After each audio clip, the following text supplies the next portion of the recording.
Hello, Melanin Monarchy citizens.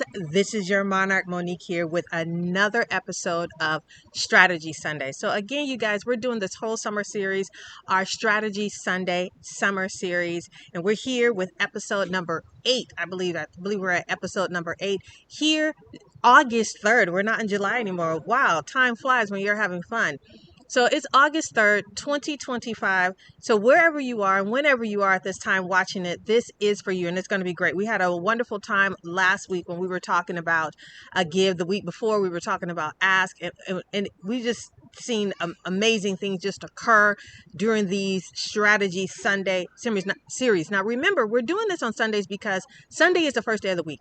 Monday is not the first day of the week. So if you're starting to strategize when you wake up in the morning on a Monday, you're already behind the 8 ball. Remember, it was Sunday. Well, today is Sunday. It was Sunday yesterday, somewhere down under, whether it was in Australia, New Zealand, Samoa, the Philippines, it was Sunday somewhere else.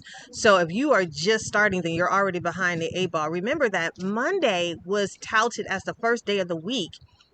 That was something invented for the working class. But Sunday for eons has always been the first day of the week. Monday is not your first day of the week. Monday is your first work day of the week. So if you are starting to strategize on a Monday, you are already behind. Actually, the week is already starting to take you wherever it wants to take you by default. Remember that there is a default setting on your life, and that default setting is made up of your habits, and your habits are made up of your past actions, and your past actions are actually made up because of your mindset, and your mindset is made up because of your thoughts, the thoughts you were thinking, and your thinking was birthed in your belief system. And trust me, there is a war after your belief system. So we're not gonna allow the week to just take us wherever it wants to take us.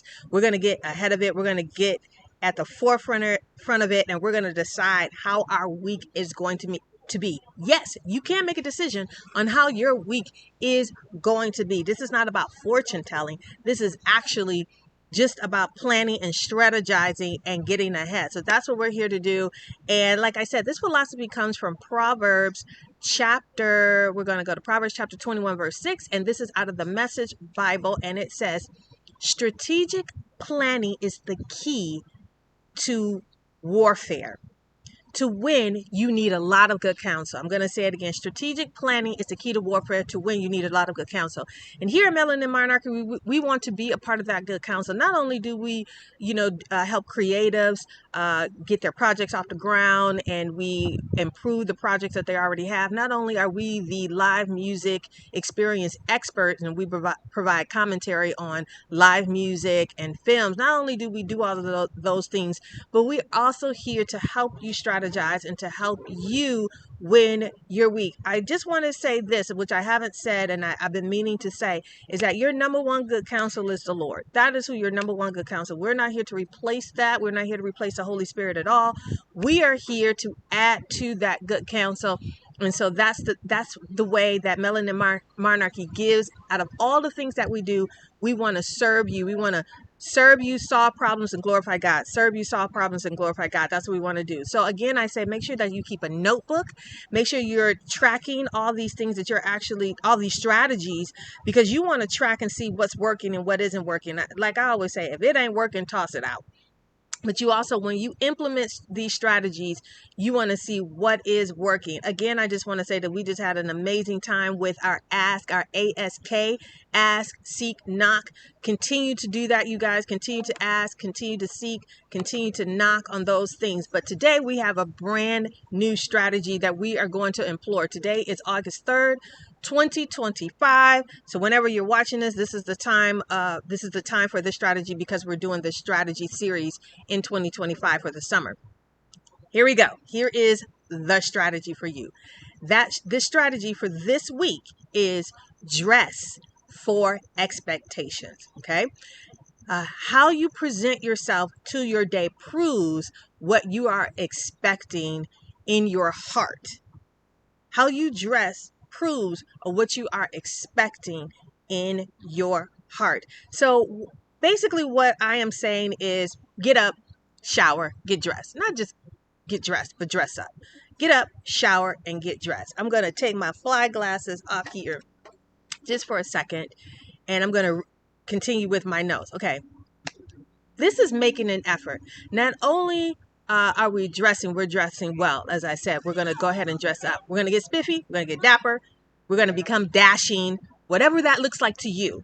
Okay. Here in the West, dapper, we have a bunch of different cultures. So those things look differently to everybody. So wherever you are, whenever you are, whatever that spiffy, dapper, and dashing looks to you, that's how you want to show up for this week, for the next 7 days, and even beyond. That's how you want to show up.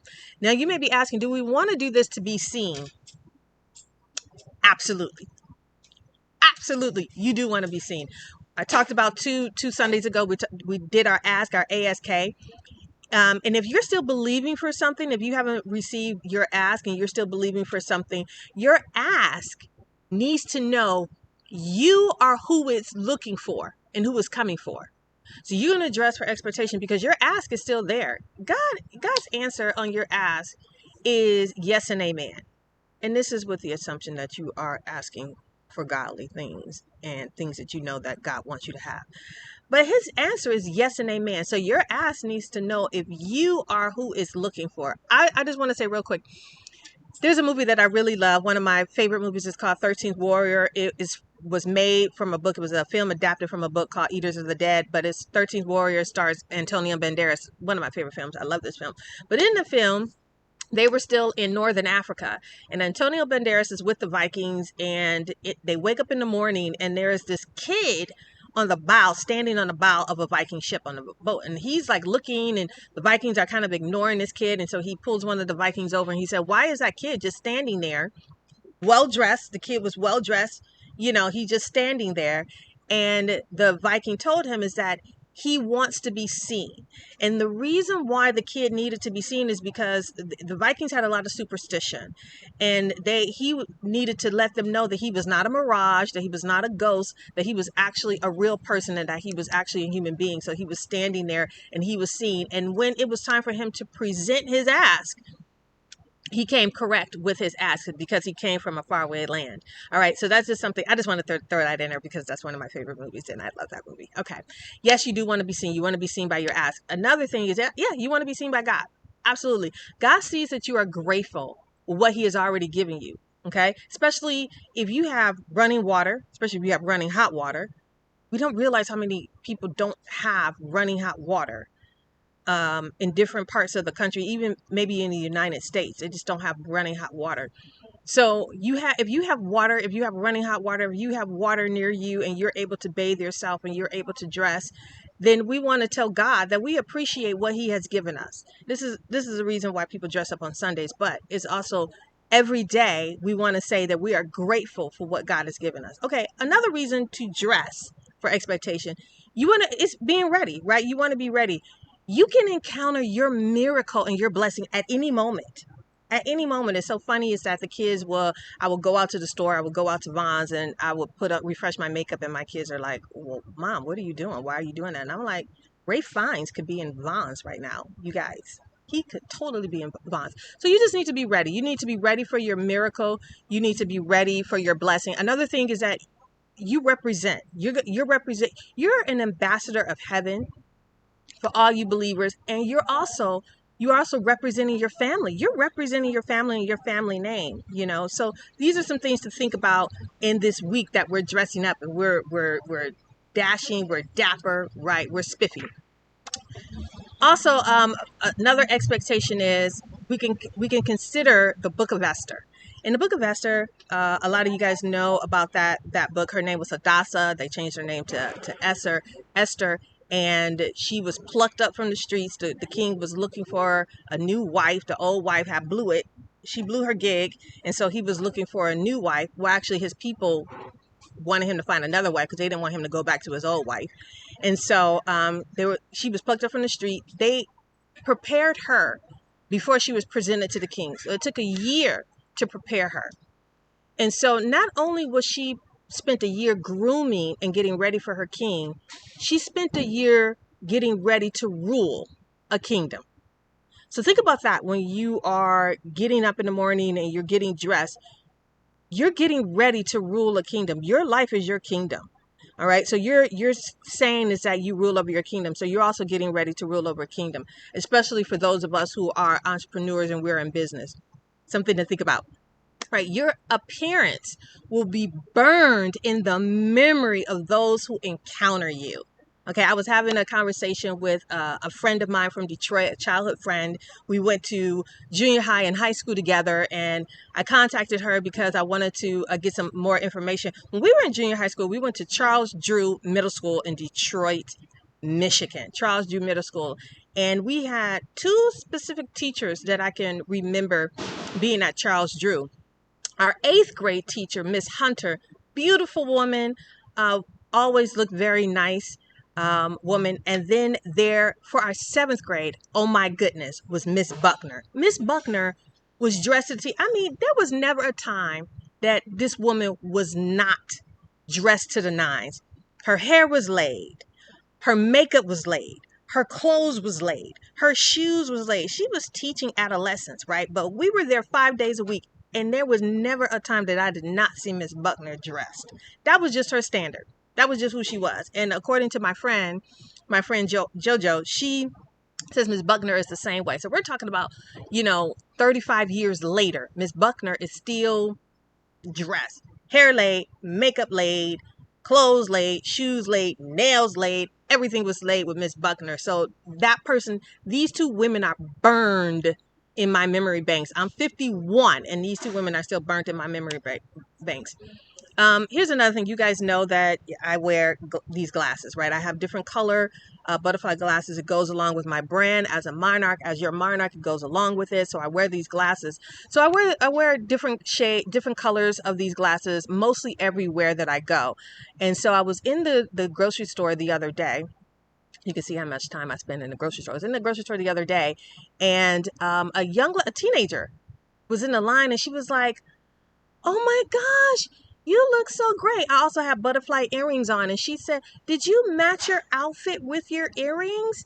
And I was like, "No, I didn't, but maybe subconsciously I did." But again, this teenager was going all on about the way I look, my glasses, my earrings, everything. So your appearance is burnt in somebody's mind. So think about that, okay? Why is dressing a winning strategy? Here we go. Why is dressing a winning strategy? People who present themselves in dressing well are taken seriously. Just when you see somebody in a suit, you take them seriously. When you see somebody that dressed nice, you do take them seriously. This is why a lot of times in court, it's required for the attorney to dress a certain way. I think some courts in some states have gotten lax and some countries have gotten lax. But if you go to especially if you go to a developing country, they're dressed in the suit. You go to anywhere in the UK, if you're a barrister, you have your wig on, you have your gown on. There's a certain, you're just taken seriously when you're dressed a certain way. Here's another thing that when you're dressed another way, you set a standard. If you consistently show up a certain way, like I do with my butterfly glasses, if you show up a certain way, you're allowing others to hold you accountable to that standard as well. It's okay. You're allowing other people to hold you accountable because you normally show up a certain way. And let's just say if one time you don't show up a certain way, you're a little bit lax. Your identity is so set that you're okay with telling that person, "Hey, you know what? I have a dress down day, or I was running from here, I just came from the gym," or whatever the case may be. You're okay with explaining it, but you are allowing other people to hold you accountable to that certain standard. There is a fine line between that. It's not like you got to be somebody else for somebody else for other people. But I'm just saying it's okay to allow other people to set you accountable to a certain standard. Again, you demand a level of respect when you dress a certain way. When you see somebody, if you're walking in a place and you see somebody with a suit on versus somebody with some shorts and a t-shirt on, and you need help, where are you going to go to? More than likely, you're going to go to the person in the suit. They may not be the one that has all the information, but there's a level of respect and there's a level of being taken seriously. So that's why it's the winning strategy that a lot of us need to employ. Here's another thing. When you dress up, it changes the way you show up. It changes the way you show up. You act differently in your good clothes. Okay. Remember when we were young, we had our school clothes and our play clothes. I don't know if we still do that now, but you just show up differently in your good clothes. And it also requires a certain posture. So when you're in clothes and you're dressing up and you're spiffy, you're dapper, you're dashing, your posture gets corrected. It does require your posture to get corrected. You're not mostly slum. I know when I see my kids in church and they're just, I say, sit up, sit up, correct yourself. I do that all the time, no matter what they're wearing. But I'm just saying it requires a certain posture. So think about your posture. It also changes your confidence level. Your confidence level rises. It elevates your confidence meter. So when you're dressed, there's a certain confidence level that you have. I just say, take a note. This is an experiment. This is totally a good experiment for you, because when you dress up and then you watch yourself, be aware, get self-aware and see how you show up, see where your confidence level is, and it's a good thing. Now, here's some things you may be saying, but Monique, I can't dress. My life, my job, my work, it doesn't allow me to dress up the way you're saying. If I start doing that, I just can't. I can't do it. Here are some alternatives that you have. So if you can't dress like how I am today, you can't dress. Here are some alternatives. Makeup. My God. How many times have we seen, for those of you who live in areas of people wear the hijab, or especially we have Somalians here, and you may, where you are, you may see this, their makeup is laid. Have you seen a Somalian lately? You seen a Somalian female lately? That makeup, my God, this makeup can't even compare to their makeup game. Their makeup game is on 10,000, right? So your makeup, put some makeup on. Throw some lipstick on. Throw some eyeshadow on. Throw on some, you don't have to get wild and crazy with it. Just throw some makeup on. It means that you put forth an effort. Here's another thing. Which is so, I don't get why I even have to say this, but let's go. Smell good. Smell good. Break that alabaster box, okay? Why you have that expensive perfume or cologne or whatever, wear it. What you saving it for? Wear it. Smell good. Deodorize. There are a lot of cultures that believe that the natural smell produces these pheromones, and so we that's fine, if you don't, that's your thing. But I'm just saying, well, then do it up. If you just want to do the pheromone thing and you just want to have that must scent, then do it up. But I'm just saying, whatever your culture is, smell good. Deodorize. Wash your clothes. Use fabric softener. You can use a free and clear. It also deodorizes the clothes. But I'm just saying, wash your clothes. Let's do that. Here's a story that I often tell my kids. When I was in college and I was at the University of Michigan, I was at an all-female dorm, and everybody in my freshman year, everybody knew Layla. Layla lived across the hall from me, a little down. Everybody knew this girl Layla because Layla's father, when her father would come, all the girls would stick their head out. Doesn't matter if they were Asian, black, white, or whatever, because this man smelled so good. He was always dressed in a suit. I'm also going to tell you, this man was at least about 300 to 400 pounds. Balding white man. Balding white man, wore glasses, 300 to 400 pounds. But when he came to that dorm, he had his suit on. He smelled good. And everybody was like, ooh, Layla's daddy.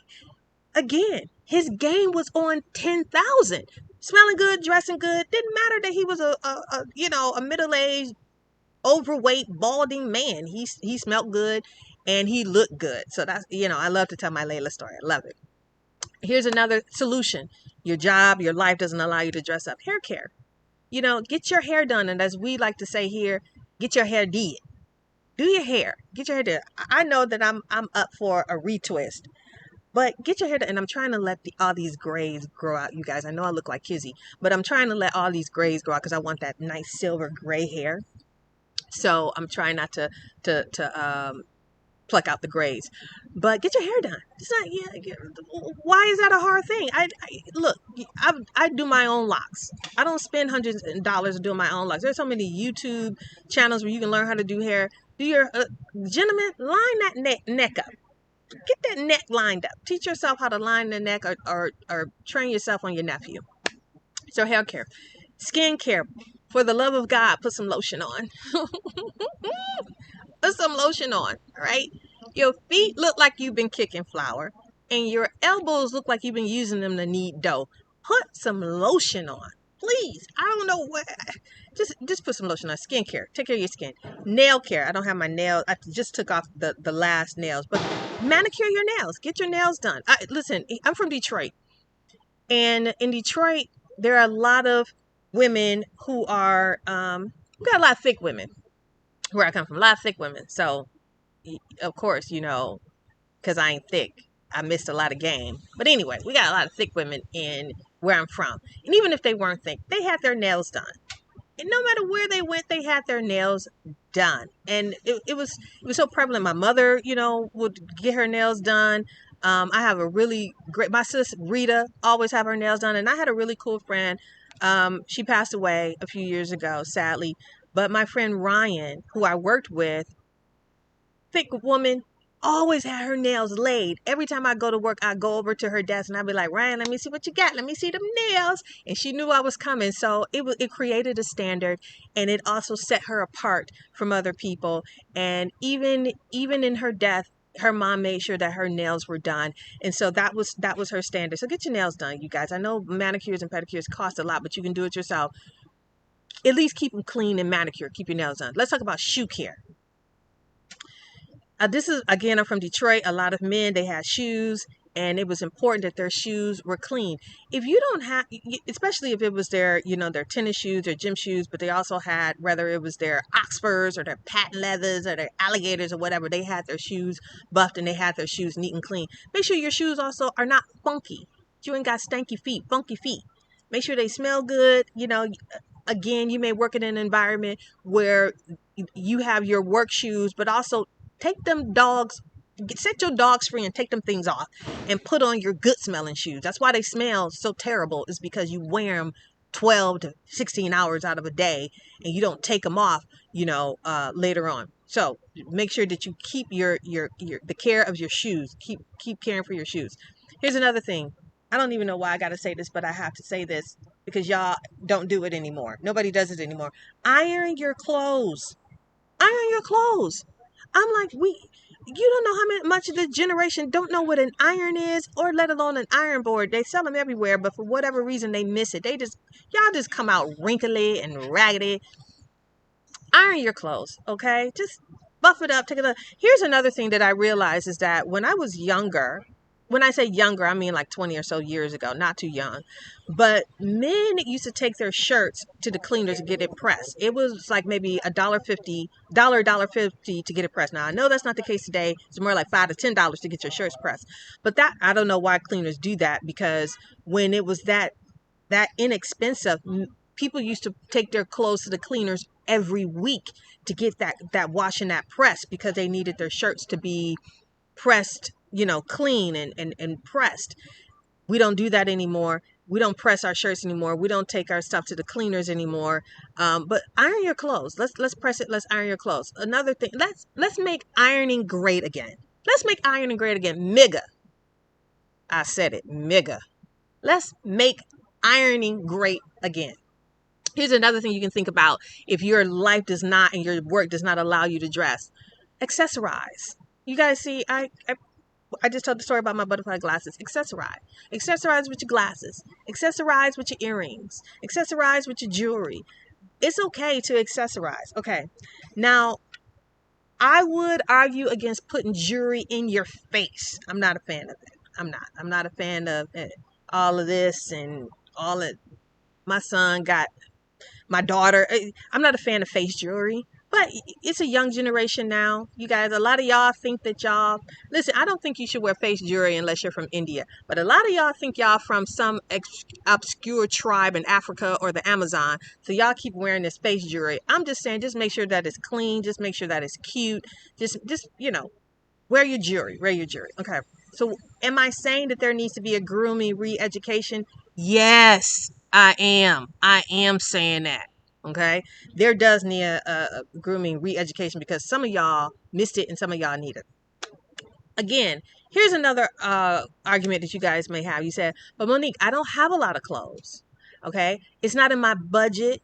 My budget doesn't allow me to get any more clothes right now, or I just don't have it. I get it. Trust me, I get it. So here's my solution to you. Mix and match. You can have 6 outfits and you can mix and match. I mean, 6 pieces of clothing, and you can mix and match your clothing. Just keep it clean. There are 5 days out of the week, or however many, that people are actually seeing you. This is for people that actually have to go out and work. We're not even talking about people that work remote, right? But we're saying if you actually mix and match your clothes, you don't need a lot of clothes. This is an opportunity for you guys to get creative. We've lost that. We've lost our creativity in the area of clothing and dressing. So spiffy does not equate to expensive or even new. Spiffy, dapper, dashing means that you are creative in your clothing. You don't have to look like anybody else. You just need to be you, the authentic you, but it needs to be a a a well-dressed you, a you that is going to get some eyes on you, especially that thing that you're asking for. Now here's the thing. If you desire new things, you're like, I really want new clothes though. I've lost weight, I've gained weight, whatever the case may be. I really want new clothes. And this is a perfect time for you to exercise our ask strategy, our ASK, ask, seek, not. Go watch that episode. And this is a good time for you to do that. Trust me, it works. We will receive a whole lot more if we utilize that ask strategy. We do. But that takes humility, and that pride shuts us out of a lot of our blessing. Really, pride does shut us out of a lot of blessing. Okay. Let's talk about dirty jobs again. You're not so much that your job doesn't allow you, because a lot of people work in industries where they can't dress up for whatever reason. And I'm giving you those solutions, right, of showing up. But let's say you really work a dirty job. Right. I want to talk about my Aunt Sarah. My Aunt Sarah back in Detroit has worked for the Ford factory, Ford company for years and years and years. And this woman always strategized on her outfits. She's putting together car parts, you guys, but she understands who she represents and what she represents. So she prepares. She lays out her clothes, if not the night before, then definitely the week before. So she would be spending today, Sunday, preparing for the week. She'll be retiring soon, but she'll be preparing for the week because she likes to show up a certain way, even though she's working inside of a building with car parts or in a factory. She's inside. She's showing up a certain way, and that's her choice. Okay. And it's a great choice. Let's say you work, I was thinking about this. Let's say you work in a coal mine or in the sewer. You just work with Mike Rowe, right? You're doing dirty jobs. You work with Mike Rowe. Here's my solution for you. Show up clean. Show up clean. Just because you work in the sewer and you work in a coal mine, show up in a clean coal mine outfit and sewer outfit. Show up clean. All right, let's also leave clean. A lot of these places have showers, they have gyms, they have lockers. You don't, just because you work that way, that doesn't mean you have to leave that way. All right. So leave clean. Another thing is, I see a lot of people who work in vehicles, they work in utility vehicles around the city, and they take their vehicles home and they take their vehicles out, right? Because that's the kind of job that they work. Have a clean vehicle. Have your car clean. I know so many, especially women, who have a dirty car and they dress amazing, but their car, it looks, y'all clean your car. Here's what you do. You take $20 a month, take it to the local car wash. You do their monthly thing, especially if you guys who have a kid or access to a child. You have a kid or access to a child. Take that child with you. Take them with you through the car wash once a week. Tell that child to get out and wipe down and vacuum out your car. Even if you're at a house and you do it and you clean your car at a house, that's your child's job. Especially if they're like an adolescent, they need to be washing your car anyway. But if I say start them off as young as 5, I just saw my neighbor out there and she got a couple of kids, and the little one was in her daddy's truck, wiping it down. I was like, that's right. Get that car, buff it up for your daddy. Your daddy worked hard all week long. He deserves to have a good car. Utilize these kids, tell them to clean your car. Pay them $1. They'll be fine. Pay them $5. Tell them to clean your car. Here's another thing. Let's say you don't have kids. You don't have access to a kid.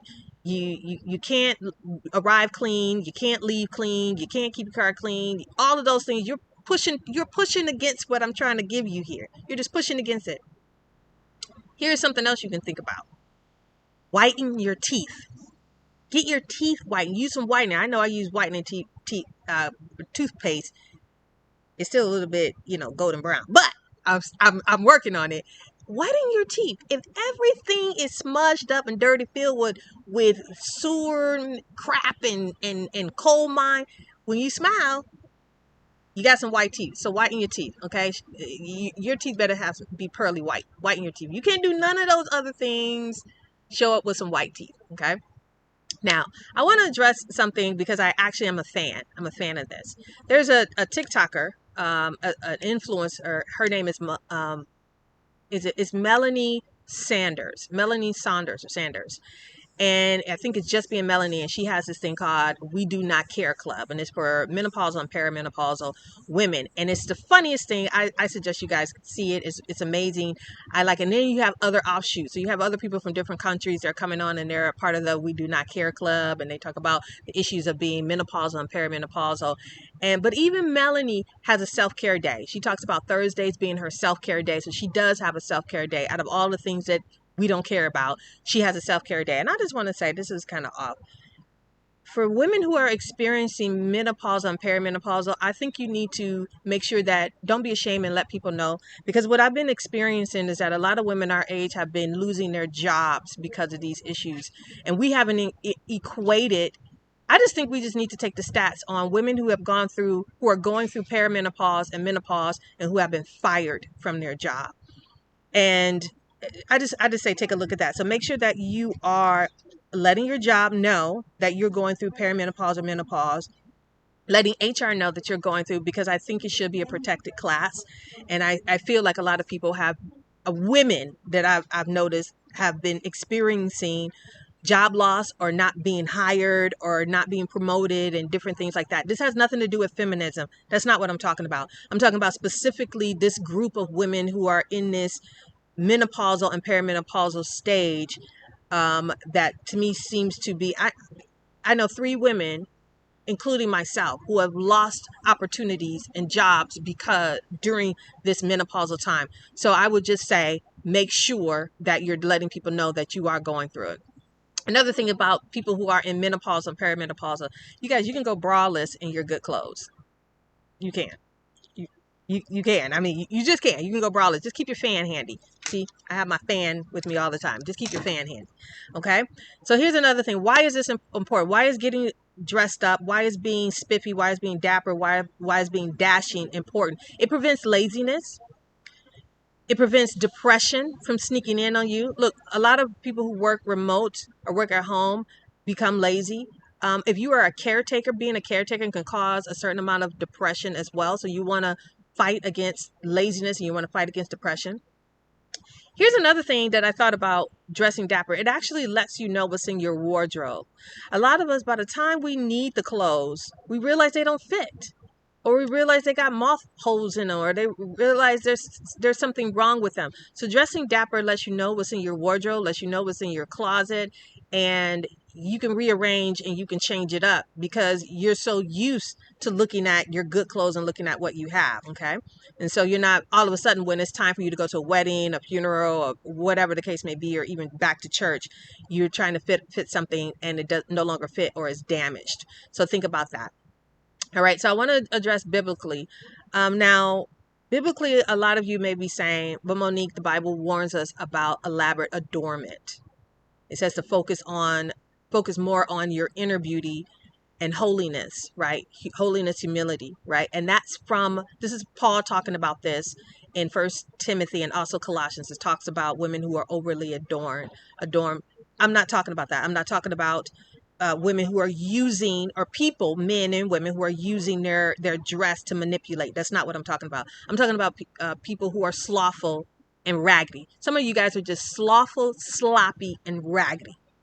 All right. You just stop caring. That's who I'm addressing. I'm addressing us because we want to show up. We want to dress for expectations. Here's another thing. The Bible does talk about being watchful of our adornment. And the Bible also calls us to be kings and priests. And in Exodus 28, the priests were dressed elaborately. They weren't dressed elaborately, but they were dressed fitting in what God felt that priests should dress. I think that maybe kings were probably more elaborately dressed than priests were, but priests had jewels on. They had rubies, diamonds, onyxes, all that kind of stuff. They had that on. We are called to be kings and priests, and so dress like one. All right, adorn yourself and represent your family name in heaven properly. All right. Here's another thing is that after having a spiffy week or a dapper week, check to see if you were more productive or if you were less productive. Did you look forward to your day or was it cumbersome? What effect did it have on your household? So that's your homework. So when you're dressing for these next 7 days and you're dressing up, watch and take note of how you felt. How did you feel? Were you more productive? That's number one. Were you more productive or were you less productive? Did you look forward to your day? Did you look forward to dressing? Did you look forward to waking up even if you work remotely? If you look forward to that? Also, what was the effects on your household? Kids are always like, Mommy, you look so great, or Daddy, you look so great. So here's a warning. Watch your character.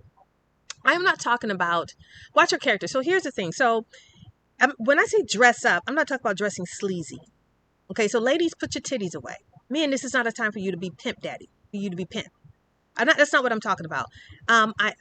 So watch your character. I know it's summer, but it's a perfect time, like I said before, to be creative. So let's keep an eye on if the change in our appearance causes you to behave or have a lustful behavior or a mean or privileged behavior. Watch that kind of stuff. That's part of my warning is watch your behavior. It's a good, and what it also does, what it lets you know is that just dressing up, when the money does come, when the wealth does come and you can dress up, you want to know how you're going to behave. So dress already like you're wealthy. Dress already. We're royalty over here, so we like to dress as royalty. So dress. Watch yourself, watch your attitude, watch your character, watch and see if you're, now you're more flirtatious. Now you're mean, you're privileged, watch yourself. And also remember the film Can't Buy Me Love. It's one of my favorite films. A lot of us, it's an 80s film. A lot of us have seen Can't Buy Me Love. When he got what he wanted that to be popular, he changed. He completely changed. And that fall was harder than the climb. So let's be watchful. Okay, we're going to cap up. I thought this was going to be short. It wasn't. I don't apologize. Sorry, not sorry. But it was necessary because it's going to bless you guys. It's going to bless some of you guys. And also, you're going to forward this. You're going to share this to somebody who you think is going to help. Not judge and condemn, but to help them. Okay? So here's a recap. So for the next 7 days, we are dressing for expectation. And we're taking note of the effect or how it affects our goals for the week. So you have a specific goal for the end of this week. Take note of how dressing up affects your goal. And you guys, if you don't have a goal, get a goal. Get some expectations. Okay, don't just go through the week and say, I'm just working to get a paycheck after the end of 2 weeks. That's slavery. It is. If you don't have a goal, if you're not one-upping yourself, you're in slavery. And a lot of us have fallen into that and we don't realize that we are, but you are in slavery. Even if it's a job that pays you 6 figures, you're in slavery. If you don't have any goals or if you don't have any expectations for yourself, you are in slavery. So let's go ahead and let's dress up and let's have that expectation, dress for expectation, and let me know, you guys. Okay, I love you. I love you with the love of the Lord. I love you so much. And I will see you next Sunday for another strategy episode. Toodle pip.